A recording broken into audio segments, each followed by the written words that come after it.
In today's episode, we're speaking to Dr. Darnyelle Jervey Harmon. Dr. Harmon is a God girl, an award-winning business growth strategist, multi-millionaire business mentor, and an Inc. 5000 CEO. Her journey began in chaotic circumstances, born to drug-addicted parents and facing challenges that would have discouraged many. However, she defied the odds, broke belief barriers, and emerged as a disruptor in the business world.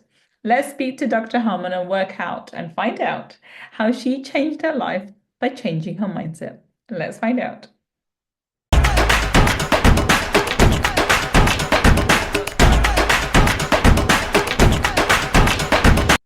Welcome, welcome. This is Gull Khan, your money mindset expert. And today, a wonderful, amazing person has joined us again. I'm so blessed and so honored to have her. Welcome, Dr. Darnyelle. It's so lovely to have you. I'm excited to be here, Gull. Thank you. Dr. Darnyelle, everyone's heard your intro and we had a fantastic conversation on Friday feature. Thank you so much for coming back. But everyone has heard the intro again. But once again, in your own words, tell everybody what it is that you do. Yes, so I am a business growth strategist, and we work with service-based entrepreneurs who are stuck at six figures but want to strut at seven. We help them put the systems and infrastructure in place to build and sustain a seven-figure company. Wonderful. And today, Dr. Darnyelle, we're talking about how to develop a mindset for millions. Now, I'm a money mindset person, so I love the whole topic around money mindset. But I want you to tell me in your own words, why should we think about developing a mindset for millions? I mean, what if somebody doesn't want millions? Why should they even think about it? Why is money so important? I believe that a person who doesn't want millions has an adverse relationship with money, because why wouldn't you? Right? It is hard to be the change when you don't have any. Yeah, So the 100%. reason you want more is because you can make the world better than it is for you right now, and for how it'll be for future generations of your direct descendants or the people who will inhabit the planet once you're gone. And I think that somebody's probably going to be upset that I say this, but I think it's selfish to just be in your little corner of the world and only want enough for you to live. I think that as humans and our natural inclinations to look for places where we feel safe and we belong is that we want to create those same environments for others. So in and of itself, before we even jump into some of the things we have to contend with in our relationship and our mindset with money, we should want it because it's just good humanity and we can make the world better than we found it. I love that answer. I absolutely agree with 100%. It's very similar to what my old mentor, Bob Proctor, used to say. And I know that triggers people that he used to say, oxygen, money isn't everything, but it's right up there with oxygen. So Mm-hmm. I do believe in the same thing. I do believe in this day and age where we live in an economic world and not economic countries, the economics of the world are intertwined. Having sufficient amount of money just for yourself, I think it is selfish. You need to be able to make enough money, not just for yourself, for your kids, but also be able to contribute to those who don't have the opportunity that you do, living Right. in a free country. Because there are plenty of countries out there, one free, and people are not able to do or make the kind of living that you and I can make living Yeah. in the Western world. So let's deep dive into this now. So how do we, according to you, start to develop our money mindset? What's the step process for this? Yeah. So the first thing is that we have to realize that we're all in a relationship with money. Now, most of us, our relationship has been predicated on our families, right? The family that we were brought into. And your relationship with money has nothing to do with whether you have it or not. Mm. Because even wealthy families make money a taboo subject. It's disrespectful to talk about it, to ask people about it. It's this big secret. And because it's a big secret, a lot of people don't understand how it works. And as a result of that, you can have a sense of entitlement, or you can have a sense of resentment around your relationship with money. I believe that money is an energy that is always available and it's always flowing. And I believe that money flows away from those who feel that there's a shortage of it. So, based on your own relationship with money, if you were raised in an environment like I was, where you were told that you have to work hard for money, or that money is not always available, or money is only to pay bills, or money is only for what you need, no person, no entity that you have a relationship wants to only be accessible or viable to you in specific circumstances. They want unconditional love and relationship, and money wants the same exact thing. So we first have to examine what is our relationship with money and what is the origin story? When were we first taught that there was this thing called money? And what did the people who taught us it, what lessons and beliefs did they leave with us about money? So for me, my first lesson of money, I was 6 years old and I was with my mother in the grocery store. And in the grocery store, I picked up something that I wanted and I put it up for my mom to pay for it when it was time for us to pay. And when my mom saw it, she was not happy. And I was met with a backhand swing and my first lesson of money. Money is only for what you need. So for many years, I'm 48 years old today. That happened when I was 6. I still catch myself saying, but I don't need that. And I have to remember, no. You can have things, you can use money for things that you desire. It does not have to be a need. But that was my very first memory. Then we journey on. My father told me that I had to work hard for money, that there was no tree out back, and that I, as a Black woman, had to work twice as hard as everyone else to get half as much money as they had. And so even when I went to graduated from college and got my very first job, I didn't know that I had the power to negotiate my salary. I took the salary that they offered me and learned in hindsight, having a conversation with a couple of my coworkers, that I was making anywhere from $6,000 to $12,000 less than they were, because they were taught that they could negotiate their salary. And I was taught that I had to take what I was given because it was just, I should just be grateful and lucky that someone wanted to give me any amount of money. And so we have to examine that first. And once we examine that, we're going to come up with a lot of beliefs that are masquerading as blocks to more money come into our life experience, which means we're going to have to learn how to radically dismantle those beliefs and reframe them so that they go from being blocks to actually catalysts for allowing the money that is always available to flow into our life experience. I love that. I love that. So the first step is always to examine your relationship with money. And I do agree with this. Every single person on the planet, whether they're consciously aware of it or not, has a relationship with money. You just have to identify what type it is. And I know you say those people who have it, who don't, but I think for vast majority of the people, the first point of, especially those who read books like Think and Grow Rich and all of the, are really big, personal development junkies, those especially who've done all this work and have done Joe Dispenza's, work and everything else, still struggle with money because they are only superficially building a relationship with money. They're have only to go doing a deeper. conscious. Exactly. They're So you only have to doing go a into conscious so relationship. in order for you to get a true understanding of money, it's very clear. Look in your bank account. That's when I say look in your bank account in black and white. Few people who are born with money have issues, but they're different. But for 95% of the people, if they look in the bank account, that will give you a true reflection of the amount of the kind of relationship you have with money. And so most people, I think, from my understanding, from what I've seen and have working with so many thousands of people now, vast majority of people don't have problem making money. They have problem keeping the money. And that's depend on the relationship too, because money's dirty, money's this, money's that, money's hard to come by, or money easy come, easy come, easy go. All of those kind of beliefs that we've sort of learned. Money, even if it comes in, it comes through hard work, and that's through the jobs and whatever else they have for you, but they get rid of it. So that's important to work out the relationship with money. Okay, that's step one. What's the next step? What do we do? Once we worked out we've got this, all these beliefs, and they've been given to us. We haven't taken them. They're not our beliefs. They're not ours. they're hand-me-downs, Yeah, right? They've been inherited. They're hand-me-downs, right? So then the second step is to challenge the beliefs. Like, is that really true? Is that really true? Because most of the things we believe are a lie. Like, even if you spell the word believe, Believe, there's a lie in the middle of it. So most of the things we believe are not true. So we have to be willing to challenge it and then open up. So, and this is where we're going to get into a little bit of neuroscience and metaphysics, right? So when we are born, when we come into the world, we only come into the world with a subconscious mind. Yeah. Our subconscious mind takes everything that is presented to it as if it's the truth, and that is how we Sponge build it. a conscious mind. Yeah. Up And until the so age we of 7. literally Yeah. have Yeah. both, Yeah. right? As we age, so from birth to the age of 7, our subconscious mind is forming our conscious mind. And that everything we took in becomes the beliefs that we hold, the patterns that we create, and how we move through life.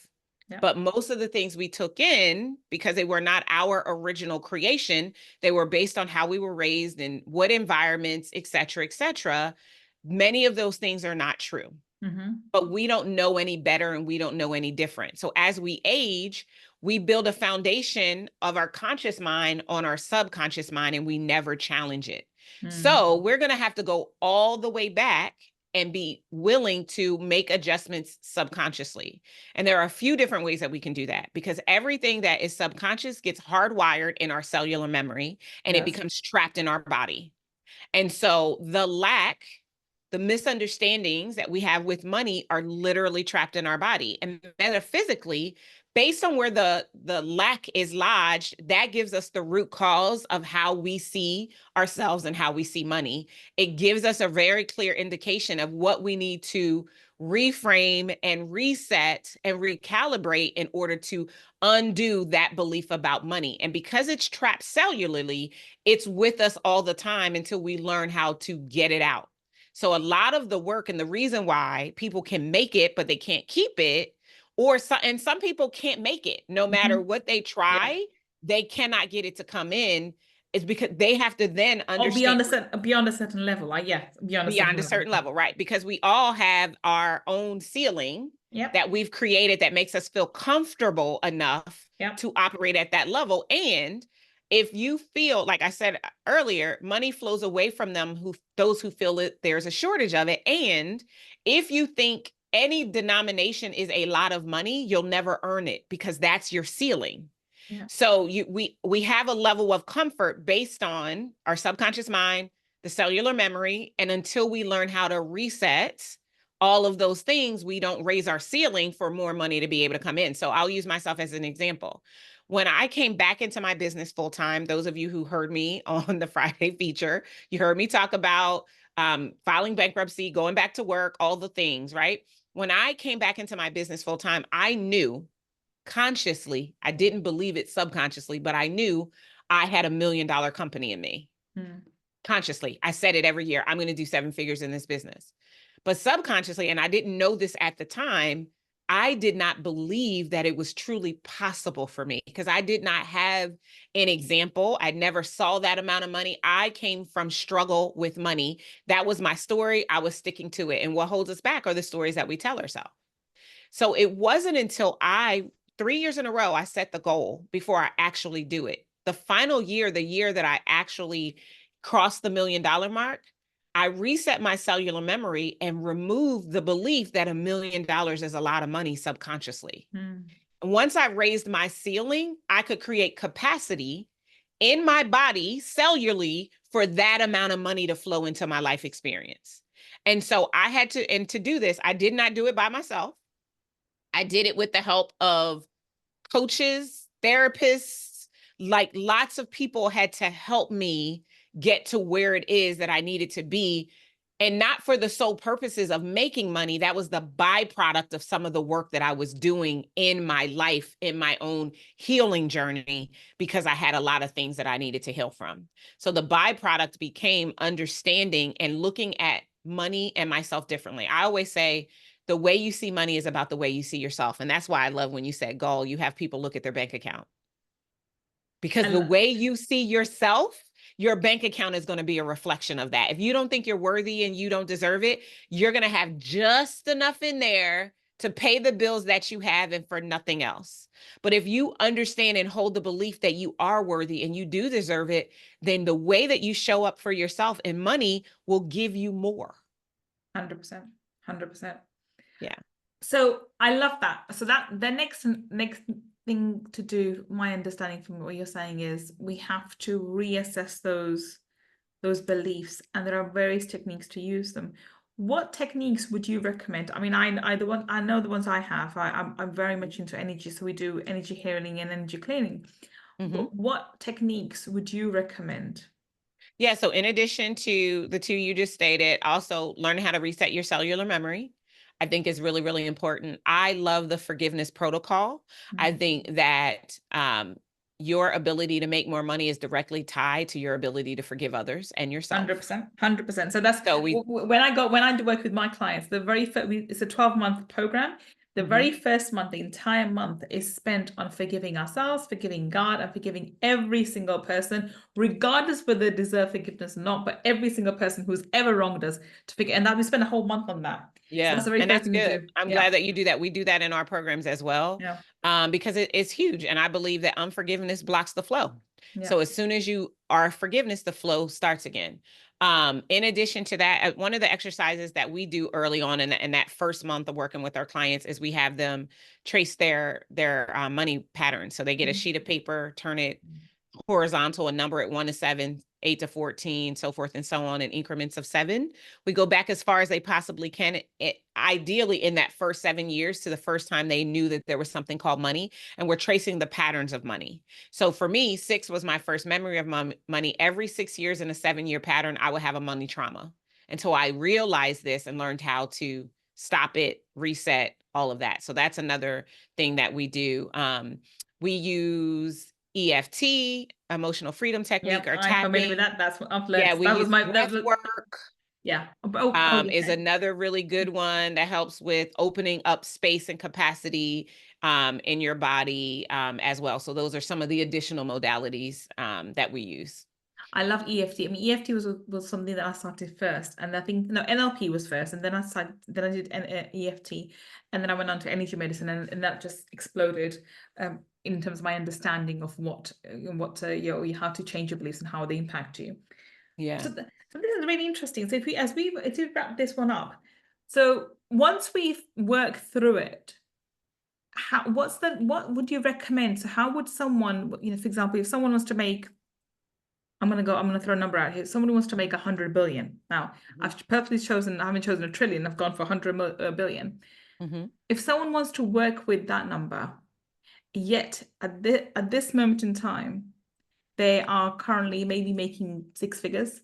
Mhm. And so they've done some work. So I mean, I'm talking about someone who comes from maybe from your or my background, someone who comes Mhm. from a working class poverty background and now has successfully moved into the 6 figure, maybe possibly low 7 figures, and has dreams and aspirations of making 100 billion, not million, Mhm. 100 billion, Mhm. what would that journey look like in your mind? So if you were to plan out how they should work towards it, and also, I mean, I talked about something called collapsing time. We haven't talked about that today, Mhm. but how, is that possible for someone who's starting from where we are? And if so, how should they frame that in their mind? So that's a Yeah. pretty loaded So question. is it possible? Absolutely.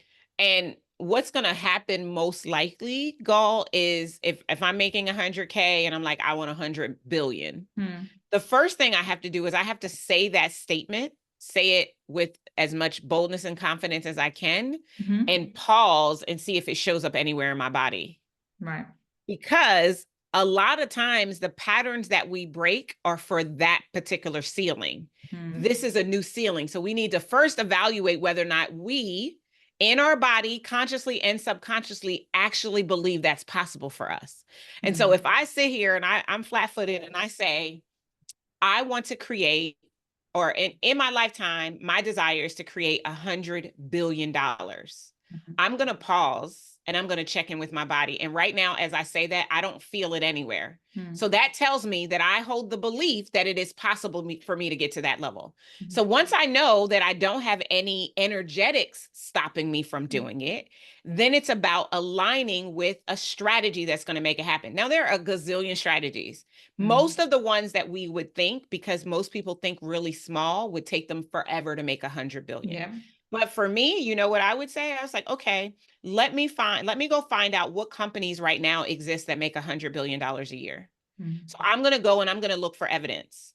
And then I'm going to look at what industries have companies that are making or adding up to 100 billion. And then Mhm. I'm going to talk about, well, what I want to do is I want to build a portfolio of companies that those companies make $100 billion all said and done. And I want to do it without me having to work, because I now hold the belief that I don't have to work hard for money, that Mhm. all I need to do is to get in alignment with money for it to flow into my life experience. So I'm going to create a portfolio of companies, thinking about the industries where either I currently own or I use, things that are natural to me, that is going to remove any form of resistance that might attempt to show up, or that's going to create a need for a learning curve, right? If it's something that I'm already familiar with, then it's going to accelerate my ability to be able to get more of that into my life experience. So that's what I would do, versus saying, okay, well, if I sold a package that was $1 million, I just have to go and get 1,000 people. Like, that's too hard. So I would be looking for assets that I could develop or become part of that will get me to that total number to be able to make it happen, instead of thinking that through my own hands, with my own blood, sweat, and toil, that's the only way I'm going to get to 100 billion.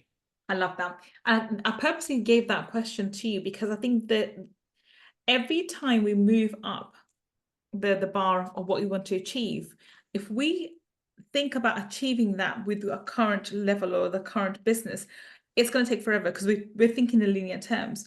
So you Absolutely. can't think from here up. The only way to develop and upscale yourself and to go to the next or quantum leap yourself is to start at a higher number, get in Correct. alignment with it energetically, and then work your way backwards to say, All okay, right, back what do into I it. need to do different? And exactly what you described is what can, because that's because I when I think of large numbers, I don't think of earning myself.